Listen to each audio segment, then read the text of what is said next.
sommes sur les hauteurs de Grasse, la ville du parfum. Dans cette superbe propriété appartenant à la famille d'Edmond Rudnicka, l'un des plus grands parfumeurs du XXe siècle, se perpétue une longue tradition alliant savoir-faire et raffinement. Au domaine Sainte-Blanche s'est écrit l'histoire de parfums mythiques. Et depuis 2016, c'est ici qu'est produit une gamme de parfums née de l'imagination du monégasque Éric Rousseau. C'est une histoire qui a finalement démarré il y a 2 ans. 2 ans où j'ai décidé de créer cette société à Monaco. Et Alex et Simone, en fait, étaient le prénom de mes grands-parents, avec qui j'ai partagé des moments très tendres et très affectueux dans ma jeunesse et dans ma tendre enfance. Et c'est tout naturellement que j'ai voulu leur rendre hommage en leur donnant le nom d'Alex et Simone à la marque que j'ai créée il y a 2 ans. Alors c'est un concours de circonstances, j'ai envie de dire, même si moi je suis issu du domaine de la cosmétique et que je travaille dans la cosmétique depuis plus de 20 ans. C'est la rencontre de belles personnes, notamment Olivier et Sylvie, chez qui nous sommes aujourd'hui. Ils m'ont fait rencontrer 2 parfumeurs avec qui j'ai travaillé et surtout avec qui nous avons travaillé. Il faut savoir que c'est un processus long puisqu'on fabrique un parfum environ, ça met à peu près une année avant de voir le jour. Pour pouvoir créer ses parfums, Éric Rousseau s'est donc tourné vers des spécialistes. Il souhaitait des créations uniques et c'est exactement ce que propose la maison Art et Parfum. Tout débute par une balade dans les jardins, s'étalant sur les 10 hectares que compte le domaine Sainte-Blanche.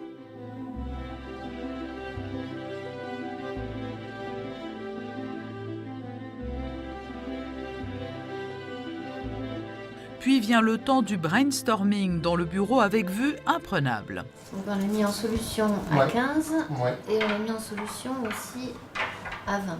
D'accord. Là, c'est vraiment le travail qui va être fait autour de la fraîcheur que tu recherchais. Ouais. Et c'est à partir de là qu'il va construire les 2 autres. D'accord. Ok, très bien. Ce lieu est le personnage principal du film, si vous voulez. C'est-à-dire ce lieu, il y a une magie des lieux, on y croit ou on n'y croit pas, mais si vous avez un lieu magique. Ce lieu a été acheté par Edmond Rudnicka, donc à l'après-guerre, avec les premières royalties du fan de Rochas. Il y grave sur le seuil de son portail, il ferait fleurir les pierres et chanter les oiseaux. À travers cette phrase sympathique, il y a toute une philosophie, une notion esthétique, l'esthétique et le parfum, la forme olfactive, le beau. Voilà. Au-delà de la notion esthétique, vous avez entre guillemets un outil de travail, mais un lieu qui s'apparente, toute proportion gardée, à l'esprit de la Villa Médicis de la parfumerie. La Villa Médicis de la parfumerie, ben voilà, c'est un lieu de vie. Aujourd'hui, qu'est-ce qui est devenu Art et Parfum? C'est un lieu de vie, un lieu où des passionnés viennent, un lieu, voilà, un lieu d'échange. Et c'est ensuite dans ce laboratoire aux 1000 flacons et aux centaines de senteurs que la magie opère. Lorsqu'il s'agit de parfums, tout est question d'harmonieux dosage et de savoir-faire. Alors un parfum s'élabore par un savant mélange de plusieurs matières premières et effectivement, comme le dirait Jean Denis, qui est un des créateurs des 3 parfums d'Alex Simone, la parfumerie c'est la science du dosage. C'est-à-dire chaque ingrédient doit rentrer à sa place à un moment donné et va se lier avec les autres. Si vous dépassez plus ou moins ce dosage, vous allez avoir quelque chose qui ne va pas être linéaire et surtout qui ne va pas être esthétique olfactivement. Donc c'est ici que ce savant dosage s'opère ? Oui, c'est exact. Nous avons donc les préparatrices au sein du laboratoire qui vont recevoir les formules des parfumeurs, vont les mettre en application. Donc on a toute une partie qui est pesée par notre robot, un automate, qui va peser une partie de la formule. Le reste va être complété de façon manuelle par les préparatrices au sein du laboratoire.